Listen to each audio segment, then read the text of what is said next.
I feel like the mental health conversation is one we've had for a long time now, and yet things, particularly like burnout, we're seeing increasing still, particularly post-pandemic. And for Yeah. me, there's a lot of work organizations are doing in this space, and yet we're still not seeing the change from a cultural perspective. So there's the on the ground issue. How do we deal with burnout and if our teams and our staff are burned out? But then there's the bigger issue, and that's the culture and how we work and whether that's contributing to this or not, because fixing burnout is like the ambulance at the bottom of the cliff, eh? And I Yeah. know that some of the conversations I've been having with organizations here in New Zealand, we are now starting to look at this as a performance conversation rather than a wellness one. And Mhm. we shouldn't have to, right? Yeah. And it's all the same thing. And yet, for some reason, at that senior level, we are able to hear more and pay attention and maybe prioritize more when people are talking about performance. This is what I need to get the best out of myself. This is what I need to stay energized and to be able to contribute. And rather than this is what I need for my wellness. And we're talking about exactly the same thing, but the language we use has a big difference. And I think there is still that stigma when we talk about wellness or I need self-care, time out, the stuff that we talk about around burnout prevention, there is still sometimes that stigma of, will my boss think I can't keep up? So from a culture perspective, Mark, I'm keen to Mhm. know what you're seeing because there is this difference, right? As an individual, I can take ownership and accountability for my own sort of energy and how I look after myself. But then, as you've rightly pointed out, our organizations are also responsible for taking care of us from a mental health perspective. And yet sometimes it's the cultures that we exist in that exacerbate some of those burnout problems. So what's your sort of thoughts and experience in this space around how we fix that, or how as an individual we can have a conversation in our workplaces about that? Sure. There's a few things come up for me. First of all, I love how you've rephrased it as it's really a performance conversation. You know, if we keep talking about burnout, it's a bit like sort of surrendering in a way. You know, oh, I've got burnout, therefore there's nothing I can do about it. That can actually occur, particularly if there's that sense of shame that I can't keep up and I'm not able to. I'm letting everybody down and I'm going to hide it because I don't want to be kicked from the nest or the team or whatever. Yeah, But the yeah. other really interesting thing I've always found about it is, I'm even calling it hit now instead of burnout. The really interesting thing that I found is that we very often are not the first one to notice it. It's other people will see it in ourselves because we keep making allowances for what we're experiencing when it is actually burnout. And Gordon Parker, Emerite Professor, University of New South Wales, with two other people, wrote a book, My COVID Brain, Happy Taverns, and I'm sorry, I forget the third person, but wrote a fabulous book on beating burnout. And the analogy they use, I think, is a beautiful one. They say, how you deal with a flickering candle flame and how you deal with the candle that's already blown out and extinguished. Two very different approaches. And it's absolutely true. You know, you have to sort of shield one, but you have to relight the other one. And so it's about tackling this before it overwhelms. And that's what businesses and organizations and cultures are trying to do now, is to be in that prevention space, insofar as is reasonably practicable, of course, in accordance with the law. There's a concept that I use. It's actually it's one of my approaches. It's something called mental prehab. Um, and what that it's a prevention sort of strategy. Prehab training is used in both sort of healthcare and in sort of elite sports. Rehab is when you injure yourself and you have to sort of repair the harm and get back to full capacity again. Prehab is what you do before a season or a meet or an event, or an operation if it's a healthcare one.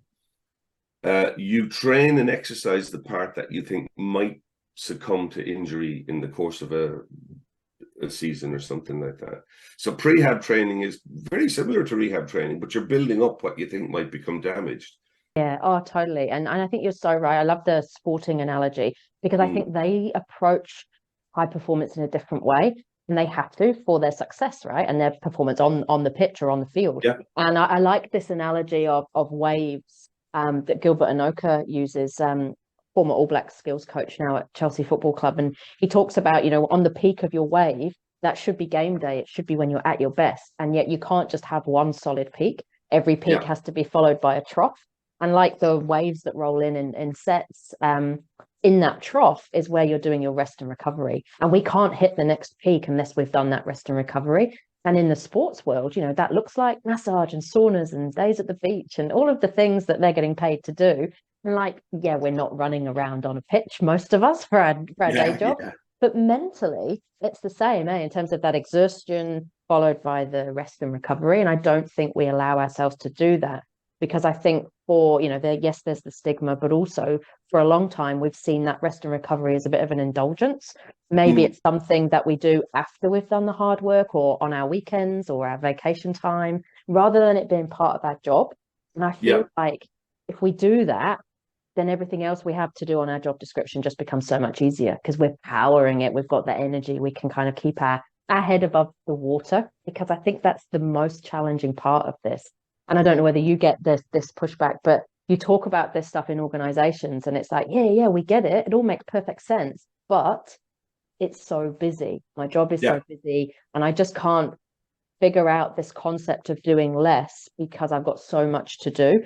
And I think for me, it's that pursuit of more always. We've always been taught that performance is all about as much as you can do. So it's a quantity measure. And the more you do, the better you do. But we're seeing that that's not the case, because the more we do, closer we get to things like burnout, and the quality of what we're doing starts to deteriorate at that point.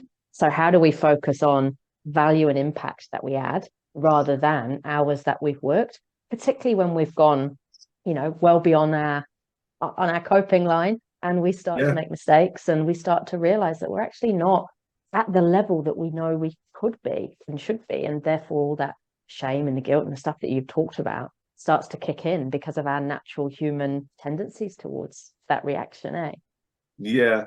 And look, I love that idea of waves, exactly the same as seasons. There's a reason why teams play a season, because you cannot perform at that optimal level for the entire year. It just can't be done. And that's the one big issue that organizations actually face, is the expectation to achieve and grow and more and more and more is an expectation of the market. It's an expectation of shareholders, of businesses themselves. We're in highly competitive environments, and there isn't sort of space to slow down and pull back. And so when you and I are talking to people who might be burning out, or whose performance is not sustainable for whatever reason, it almost feels like we're kind of blaming them that they can't keep up. Whereas what I think our message really is that if you cannot pull back and go into that trough during the work environment, you have to do it for yourself and set your boundaries around how you're going to achieve that, pardon me, outside of the work environment.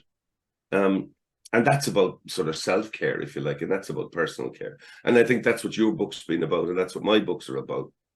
Yeah. At the risk of saying we're taking the focus or the onus off the organization. And I think Jennifer Mills said it, she said this back in about 2019, I think. She said, work-related burnout is not a you problem, it's an organizational problem. And she's absolutely right. And the organizations that gave people a week off during COVID, do you remember that? And said, everyone's burnt out, we're going to give the entire organization a week off.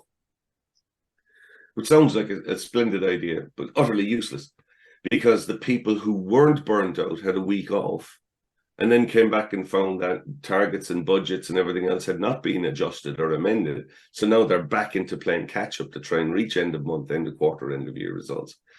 The people who were burnt out and genuinely needed some rest and break took the time to try and catch up, and invariably didn't, because they're still not doing their best work. So in actual fact, it really didn't do any good at all, except it looked like a good PR exercise. It's not the answer, it's not the answer for somebody who's burning out. Take a week off.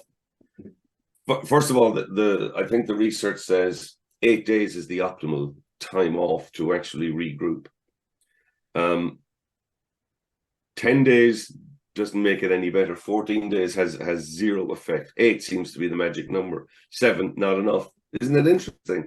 One of the things that I'm seeing, particularly from a leadership point of view, and I love this balance between, yes, it's an organizational responsibility, and then we also have the individual accountability and ownership of our own kind of self-care. And then hopefully we're in an organization that takes that as seriously as we do. But when we've got busy leaders with multiple priorities who are also themselves coming out of the end of what has been, you know, pandemic, wars, economic uncertainty, massive change, all of that stuff, we're relying on leaders to not be too busy, to have time to notice some of this stuff, to be available to support their team. And I think whilst burnout is not just about workload and being busy, of course, there's this concept that I often talk about with leaders around your own sustainability and how we start to view success as sustainable rather than, you know, we've just got to keep going until we can't go anymore to achieve these targets. And how we make that more sustainable and how we make ourselves more sustainable, because we're a lot better at looking at other things like the environment and our business when we talk about sustainability. And yet we don't apply that same rule to ourselves and our energy and the resource that we have as individuals. And of course, if you're a leader, that impacts your whole team as well. I think is so key to keeping this going. I'd be keen to know, given, you know, we're tagged as experts in this space, what is it, you know, we've had this conversation a lot, you know, it's often easier to do this thing for others than ourselves and to kind of talk about the stuff we know, but what about practicing it? So what are the things for you, particularly coming off the back of COVID, what are the things that you do to keep yourself well? It's such a creeper that I think one of the first things to go is that sense of sort of play, that sense of spontaneous fun. Don't have time for that because I'm busy, and I think I'm probably the same as everybody else. And you were talking about, you know, what we need to do as individuals, etc. And yes, our sort of work contract, if you like, implied or otherwise, says that we are, you know, we're sort of should present ourselves to work in an optimal condition. You know what I mean? That's a requirement of us to get a job. And then the workplace is required to provide the sort of systems and everything else like that to allow us to perform at our best. That's the contract we have with an employer. So it is in our it is in our sort of wheelhouse, if you like, to be the best version of ourselves that we can possibly be. And so I find very often that the first thing I'll start to do if I am feeling a bit overwhelmed is I find I suppress my feelings. And sometimes when you think about burnout as a condition, that's probably where it comes from. You know, I'm tired, I'm overwhelmed, I'm busy, I'm stressed, I'm anxious, I'm snappy, I'm exhausted, I just got that whole brain fog thing going on. When you peel all of that back, it's all about feelings, isn't it? It's all about, I'm feeling tired, I'm feeling stressed, I'm feeling cranky. You know, I'm all of those things actually speak to some emotion that we're denying or we're suppressing in some way, shape, or form. So when I notice that I'm doing that, I can actually kind of get cranky with myself then that I'm allowing that to happen. So that's kind of, it's taken me years to get my head around this. So it's about tapping into what and I spend a lot of time tapping into what feelings am I experiencing right now. So when people realize that we are constantly, every minute of every day, we are experiencing an emotion or some emotions. And when we get better at tapping into them, that's our prevention strategy. If I can tap into those and recognize that, okay, this is not sitting well with me, something's not right, now I can go and have a look and see what it is.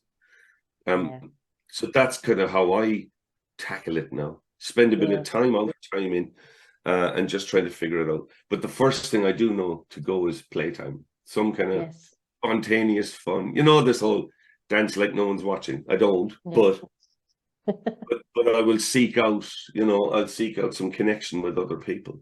Other people then, of course, are introverts and they re-energize by taking some time in. But in doing that, that's self-care. So that's right? Definitely. Yeah. So for me, it's interesting on that point though, because I notice that I'm an introvert and I love, you know, my recharge is being by myself, and I love my own time. And yet I also know when I'm approaching my edge that I will withdraw even more. So it can be both a blessing as an introvert to recharge, but then I also overuse that and withdraw even further when it goes beyond being a good thing and then starts to become a negative, even for an introvert. So it's interesting, our different responses to when the heat is on and when we're getting to that point where we're overwhelmed. Yeah, yeah, I think it is. And it speaks to that sort of kind of shame that we're not keeping up sometimes, that self-judgment, the self-critic that we have in ourselves. I remember in a lecture when I was doing my psychotherapy training was with a guy called Dr. Robert Lee, who was an expert on shame. Um, and I remember having the conversation. So we were talking about polar opposites, which is you do a lot of that when you're in the psychotherapy sort of game. Um, and we were talking about the obvious polar opposites: happy, sad, angry, content, whatever. And I said, what's the opposite of shame? And we all kind of stood back and said, oh, is it pride? Not really. And he just sat looking at us, and we're trying to figure it out. And then in the end, I said, look, we can't reach consensus. What do you think the opposite of shame is? And he said, belonging. Ah, nice. And I Yeah. went, ooh, I would Yeah. never have put the two of those together. But he's saying when we're shamed, we withdraw because we don't feel safe anymore. And when we withdraw, our ability to connect and engage with other people, the thing that will bring us out of that shame and bring us back into connection and engagement, is lost. And Yeah. so we're back in this kind of I'm not good enough, I'm not safe sense, which is a feedback loop, because that just makes us feel worse and more sort of shamed. So I thought it was a really interesting thing. So it's kind of counterproductive that when we feel that sort of shame, that we reach out and look for support. But that's Yeah. what Brené Brown has made her fortune on and her career on, is vulnerability, just having the authenticity to tap into it. And she's bang on. She's absolutely right. Yeah. But it's not always easy to do. And it's easier said than done, right? Because I know, whilst we might be, we've written books on this, we're often like the poster children for this, and yet we're also human. So putting this into practice and seeing the same stuff play out, I know for me, kind of, taking a month off, noticing those kind of feelings of shame, guilt, what will people think? People are depending on me, others might need me. But also that knowledge that it's our energy that powers everything else that we do and how we help others and how we show up. And I think, those boundaries that sometimes are so difficult for us to put in place, particularly if we're in those kind of helping roles where we are supporting other people, or kind of frontline first responders, those kind of things, the caring space.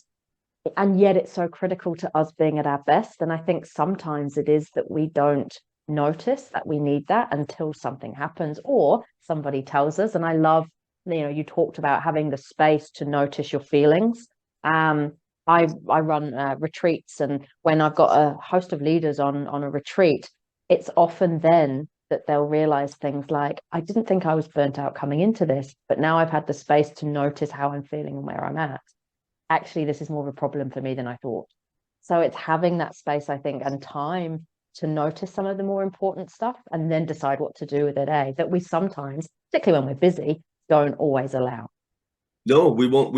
Our self-critic won't allow us to create the space for ourselves until we can tap into this idea that we are human, and whatever I'm feeling is leading to overwhelm, so it must be addressed. It's that sort of prevention. What's your thoughts around and working with the people on that retreat? I think it'd be a great space, and I'm sure it's come up. Boundaries around Yeah. self-care. What do they look like? And Yeah. are they rules or are they boundaries? Are they Yeah. And healthy or healthy? yeah, it's an interesting one, right? Because I think boundaries change depending on where you're at and who you're operating with. And they can be flexible in that space, but I think it's also always something we struggle to do. And I've often talked with with the people I work with about self-care is not just about what you do. So all the things you do for yourself to energize, it's about what you don't do as well. Almost just as important, eh? And That's that's that saying no, taking time, giving yourself space. And yet a lot of that is linked back to a lot of the shame and the stigma and the stuff that we talk about, that's not productive. If I book a meeting in my diary during work time where I'm going to have an hour to walk around the park and try and solve a problem that I've been kicking around in my head all week, I feel guilty. I don't feel, if the boss sees me walking in the park, are they going to think I'm working or not? And yet, it might be the best thing I've done all week for the business in terms of the outcome from that. Similarly, for me taking time off or taking a lunch break when people are really busy, does that mean that I'm being selfish or not kind of carrying my fair share of the load? And yet, if I often talk about this concept of slowing down to speed up, if I stop and take that break, anything I do after that is going to be a better product and potentially not even take me as long or be as riddled with many mistakes. So when we start to frame it in a way that the boundaries are better for performance and save me time rather than cost me time and look like I'm not productive, then it's a different mindset shift. And you mentioned Brené Brown before. She quoted, I think it's Prentice Hemphill in her book Atlas of the Heart, and she talks about boundaries in this beautiful way as being the distance at which I can love both myself and you at the same time. So rather than boundaries being the selfish thing that I do for me, it's something that respects both me and you. And it's that middle ground. And I love that way of looking at it because it takes away that kind of selfish intention that we sometimes associate with people that have got good boundaries or say no. Yeah, I do. I love that. And as you were just saying, boundaries need to be sort of flexible sometimes. Our boundaries are set on our values, not our emotions. Because a boundary that's set on my emotions, so every time I get angry, I'm going to push back. Yeah. Nobody can predict that. So it's not actually a boundary. It's just me having a hissy fit, right? Yeah. And there's no value to that to anybody. It just makes me more unpredictable. This phrase of non-negotiable, I'm not a fan of. I don't like that because I think everything needs to be negotiable. That doesn't mean we have to deny our boundaries, but we need to know that sometimes, we have to be flexible enough to allow for whatever is going to arise because somebody else might have a boundary, as you say, that clashes with ours. Yeah. So a boundary is not about me giving you rules as to how to behave with me. My boundary is what I'm going to do in order to keep myself safe. Joe Hart is a colleague of ours. True Perspective, I think is his phrase, is his book. But he said, one careful no is worth 100 lazy yeses. Nice. So when people hear you push back and go, no, look, I can't do that. And I don't need to give you an excuse as to why. I can't meet that. I can help on Friday, or whatever it is. It doesn't rupture connection because the only person who'll have an issue with your boundary is someone who stood to gain by you not having one, right? They're milking you for something. And so the careful no is what it actually means is when I say yes, I'm dependable, and when I say no, they go, okay, then I need to look elsewhere. But when Jess says yes to Mark, then Mark knows that Jess will follow through with what she said she's going to do. Because otherwise she would have said no. Makes so much sense. Yeah, if we all had that assurance about everybody that we're working with and living with, etc., that would be hugely valuable. Yeah, and I'll often, sorry. I was just going to say, what are your thoughts around sort of burnout, non-work related? Do you think it's all sort of people-pleasing kind of stuff or personality style? Yeah, that's an interesting one. I think going back to the boundaries piece, first, there's something that just sat with me then around conversation I had with an individual when we were talking about boundaries, and we decided that it was actually not what we were saying no to, but what we were saying yes to. So when we say no, that's the negative, right? And that's the boundary that we set. But it allows us to do all this other stuff. And when we focus on that, it makes the boundary so much easier to set. So, for example, if I say no to working late, I'm actually saying yes to being there for my family. If I say no to a social event on a Saturday because I've had a massive week of travel and peopling, I'm saying yes to me recharging and being at my best the next week. If I say no to the extra project, I'm saying yes to getting the ones that I have got on my plate done to the best of my ability. And I think that shift can be so important because it becomes a positive, right? Rather than a negative. I love that. Yeah. We're setting a boundary for ourselves. It's about our self-care. So it is, that makes perfect sense. is a yes that we're saying to ourselves. Yeah, totally. And I think that speaks to that burnout piece outside of work as well, because this is this individual accountability piece, right? As much as what happens in work is part of the culture we work in and how our organizations are set up, we also have our life. And for so many of us, it's the stuff that happens in our life that makes coming to work difficult. Because if you've got lots of stuff going on in your life and you're worried about paying your bills and your job security and you've argued with your partner and the kids are playing up, by the time you get to work, your tank is almost empty, regardless of how good the organization is you work in. And I know that, from a scientific definition perspective, burnout is a workplace phenomenon, but we can't ignore the stuff that contributes outside of the workplace, because work and life for me are not separate. Work is part of life. And so it's that holistic kind of what's going on for us as an individual, how we're coping with that, how much energy we've got, whether we're allowing ourselves the time to do self-care, because that mostly happens after our working hours, and that's when we go to the gym and go for a massage and have a walk with the dog and hang out with our families. That's the stuff we do outside of work. And if we're not doing that, our tanks are not full for when we then get to work and start to deal with the ups and downs that happen inside our workplace. So I think you're right. It's totally connected. Although we talk about burnout from a workplace perspective, I don't think we can separate life and work so kind of neatly, because it's all one of the same. Work is part of our life, and a big part, right, for many of us. Yeah, you're spot on. I think it's changed over the years. The whole 8 hour sleep, 8 hours personal time, 8 hours work was a marvelous idea, but it's not necessarily practical anymore. And should there be a work-life balance? Because a balance sounds like they're in competition with each other. How can we harmonize them is really where it's at. It's so hugely important. I saw the analogy once of somebody saying you get a 5 times return on your investment on your break time. So that so if you take a 20-minute break, you'll probably get 2 hours of improved performance, clearer thinking, more motivation, feeling more connected and engaged. For the 2 hours immediately after a 20-hour break or a 20-minute break than you would otherwise get. And so therefore it's worth it in itself. And wouldn't it be great, like you were saying, I love the analogy of the boss looking out the window and you're going for a stroll, hands behind your back, and you're looking up at the sky and you're going, what are they up to? But if it's actually, and it can even be used to sort of think about what we're doing. If these benefits were in a pill, we would all be taking it and it would be very popular in all of our workplaces, right? And yet it's there. We just don't prioritize it in the same way. Always love talking to you, Mark. Always love the work that we're doing. Keep up for the good work. And I hope that you recover from COVID soon as well and get better, get back to being fighting fit. Always a pleasure to chat. Yeah, always a pleasure, Jess. We should make this a regular thing.